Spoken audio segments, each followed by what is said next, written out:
Hey, guys. Hey, guys. I was going to print out some stuff so we had the progression of the novice thing, but we didn't. Didn't have time.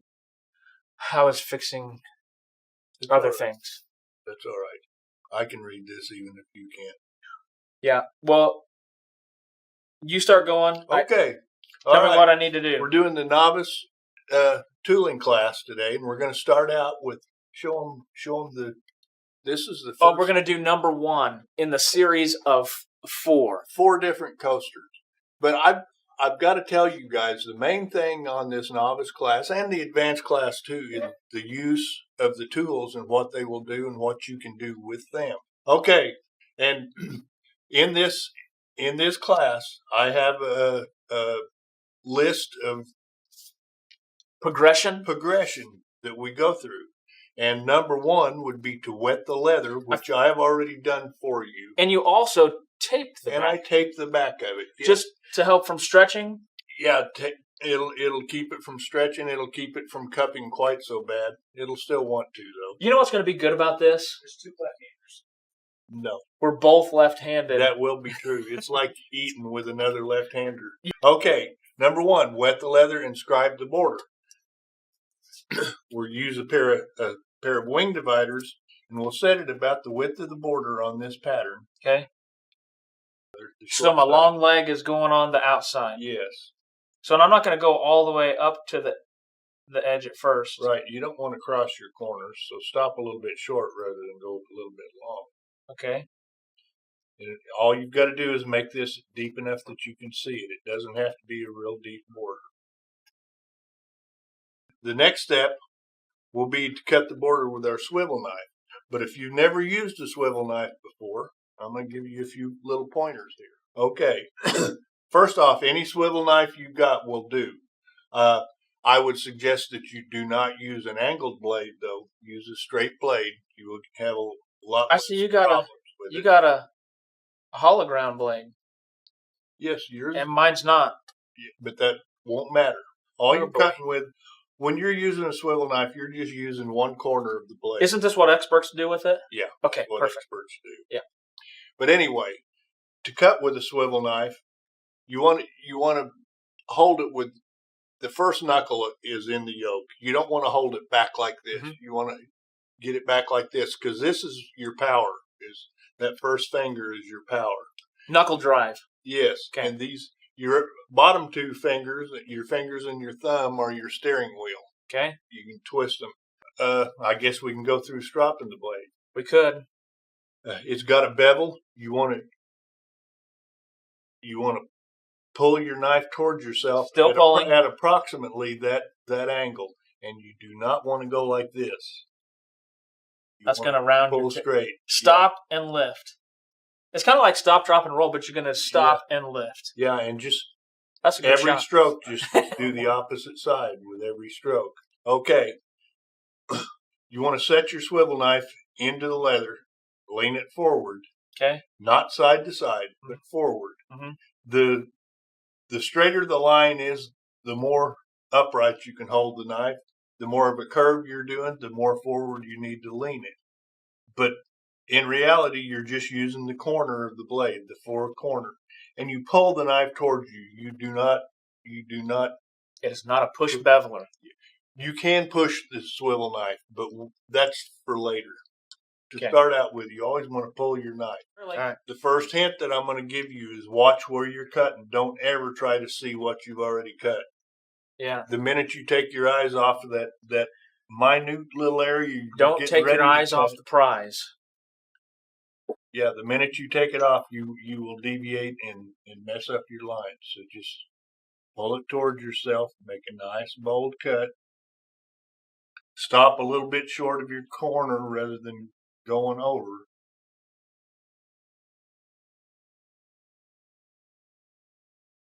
This is the hardest thing. Oh, look at that. I tailed off.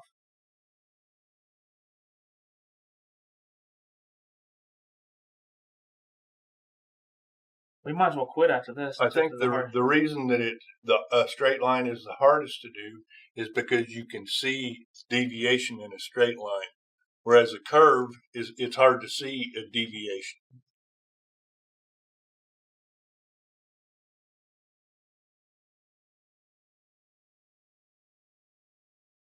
That's very good, Tony. Nice bold cut.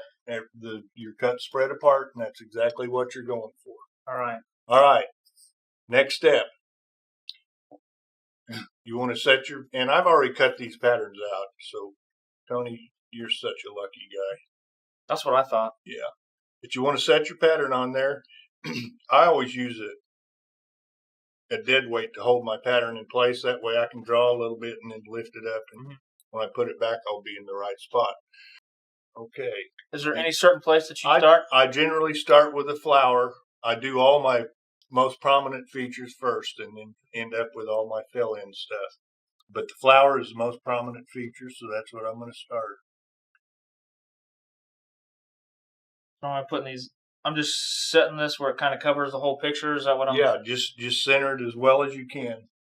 Your leather and your pattern is never going to match exactly, so if you're thinking it will, I feel bad for you. But the reason I have you cut your border first is because when you're tracing this pattern and you get out towards that border, you can kind of feel that cut line and you'll know to stop there. That's the idea. This pattern. Is this a line right here? Is this correct? Yes, okay. That's correct. Okay, let me show you something now. Okay. Now, when you start tracing like this line here, a lot of people will trace right to there and then go around. I'm going to go all the way. Yes, this line comes all the way around. That's just a little short line too. Okay. This line will come all the way around, and that'll be a short line too. Well, my point is just go deep enough that you make a nice bold cut, that it opens up the two parts of the leather, each side of your cut. If you don't go deep enough, it'll look like you've just scratched the surface. If you go too deep, it just, it takes a little practice. That's what we're doing here is we're learning how to use these tools and what you can do with them. But until you've tried it and made some cuts, made enough cuts and beveled enough lines, you will never realize why you're cutting as deep as you cut or why you cut too deep. When you're tracing these lines, if you don't get right on the money, don't worry about it too much. You want to come as close as you can. We've traced our pattern, which is step number 3. Number 4, we want to lightly set our flower center. Lightly, I mean, don't just stomp the heck out of it, but make it deep enough where you can see it very well. Not like this. Looks good. Looks good. The reason you want to set it lightly is because we're going to set it again later on. If you set it too heavy the first time, it's going to be hard to get right on that same impression, and you'll leave lines. Okay. Now we're ready to cut that pattern with our swivel knife. When you cut your pattern, do it in the same order that you drew it, which means start with the flower, then the flower stem, and then you can do all the fill in. All right. Doesn't matter if you start at the tip of the flower petal or at the center. Where'd you start that one at? I started at the tip, but there might be one here that I start at the center. We'll see. Matter of preference. There again, don't overcut. Stop a little bit short rather than cut into another feature that you wish you wouldn't have cut into. Talk a little bit about the flow of this pattern. You might be able to talk about it.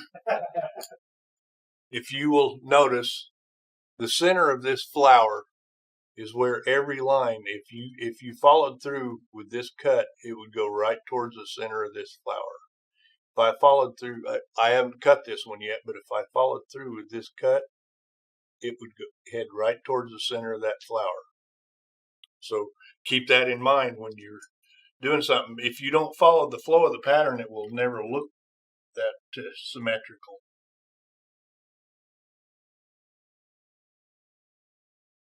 All right, I've done the flower. Now I'm going to cut my stem.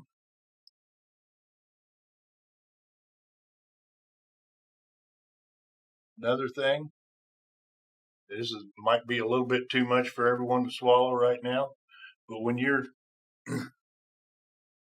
this, like if I was cutting this line right here, which I'm going to, it ends up out in the middle of nowhere. It just stops there, right? That's not how I want to cut it. I want to start here, but when I get about here, I'm going to start to lighten up and just fade this out into a hairline.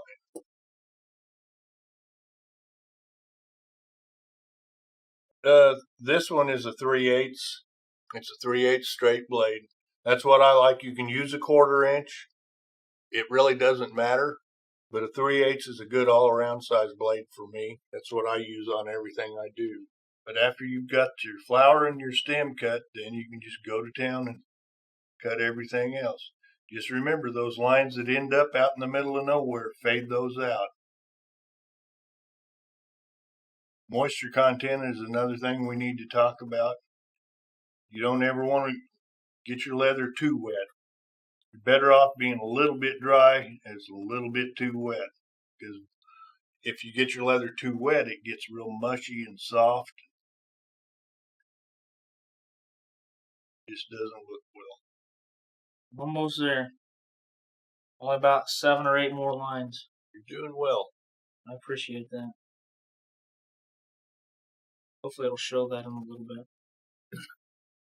Main thing is don't be afraid to make your cuts. If you are tentative about it, the lines are going to look tentative and they're going to be herky-jerky and all kinds of stuff. So do you lift your blade out every now and then on your straight line so you can turn your leather, or do you? Otherwise, the trick to that, like this line right here, goes all the way around. All right, so I would end up like this, right? So I want to contort myself when I start rather than when I finish. So I'm going to go like this and cut all the way around. I didn't realize I needed to be a contortionist. You do. You do. Next on SLC Live. Yeah. But plan each cut as you make it. Look where it starts and where it ends, and that way you'll know how to position yourself. Okay, there we have it. Looks very good. Let's see what you got. That looks really good. It could have looked worse. Could have looked worse. That's for sure. Could have looked worse.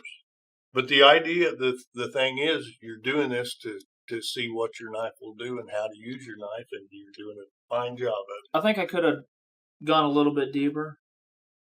Yeah, you could have. You could have. And okay, if you want to critique things, let's go right here. Remember what I was talking about, the center of your flower? If you followed through with this cut, it would come out here, right? Followed through with this cut, it would go over here. This cut is perfect. Goes right to the center of the flower. This one, you miss the center. But I'm kind of nitpicking here. What a jerk. But I mean, that's what you want to strive for. To make for sure. To make everything flow right in your pattern. And all of your chicken necks or your stickers on the outside, they want to go, that vine keeps going around this circle. And you want to keep it where it goes towards the center of that vine, going around that circle. Next step. Oh, next step. I forgot to bring a stylus, so we're going to use our wing dividers. I want you to mark each of your background areas. Just put a dot in them. Oh, yeah. For sure. Just put a dot in it. I got to find... Am I turned right? Well, yeah. Looks like it to me. This is the way you've got it facing right now. Your background areas are like here.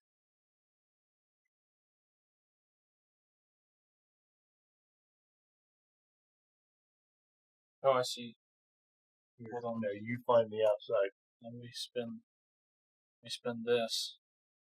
The reason I'm having you do that is because when you start beveling, you're going to say, which side of this line do I bevel on? And I'm going to tell you that You should have marked your background. all of your background areas have to bevel down. They all have to be beveled. That's another thing everybody has. A lot of people have trouble figuring out is their beveler, but the bevel is the angle part of this tool. Yeah, that is.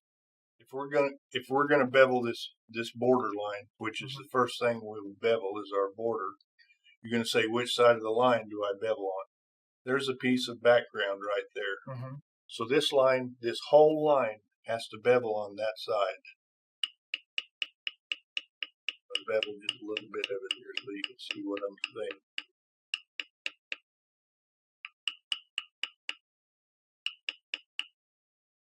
This is the first time I've picked up a maul in a month, so you guys bear with me. But this line all the way, once you start a line, it has to bevel on the same side all the way through. But this is your beveled side right here. You see what I'm saying? Yep. So if you're going to bevel, you're going to bevel this line right here. Bevel towards my background. Yeah, it has to bevel like that. The background has to bevel down. You're going to bevel this line, has to bevel down all the way around.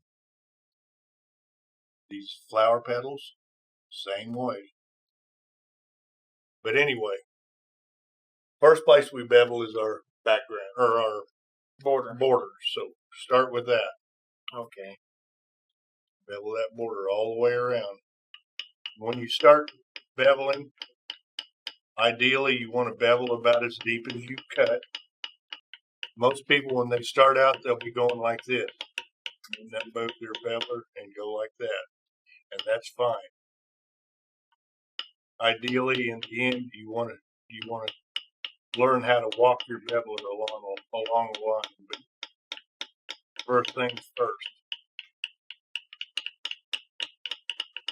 You want to leave a nice dark burnish, which is what you've got there, which means the part that you're actually striking with your tool needs to turn a darker color than the rest of your leather.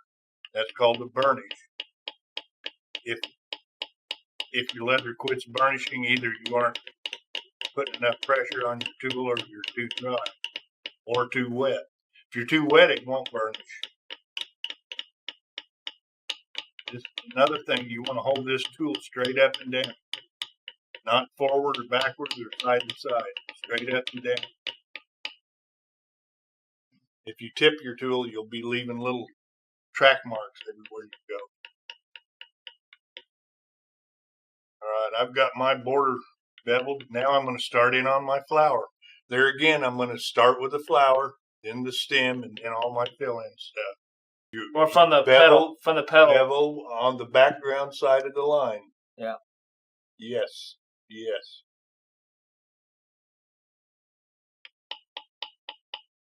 Happens is I got this little crook that's in there, but my beveler is real straight. What's that? Well, like I got this little curve that's there. That's all right. Start there and just kind of ease your way around. And that's, you will figure out how to do stuff like that, but you can only figure it out with practice. Yeah, right now I got you here to ask questions too, so kind of utilize that.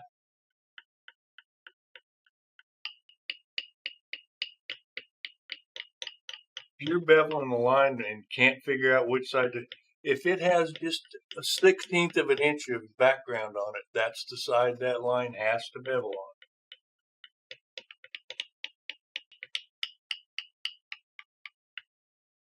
People, they say, oh, well, I'm almost embarrassed to show you this. I'm not very good at this. And I keep saying, if you were good at it, you wouldn't be taking this class. Yeah.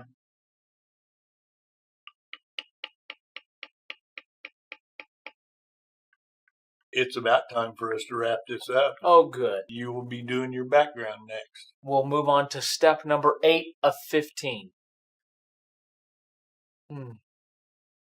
And then Friday, I think we can finish this up pretty easily, and you can probably even start on another one. Oh, start on another one. Fantastic. Yeah. Thing to do. Adios. Bye.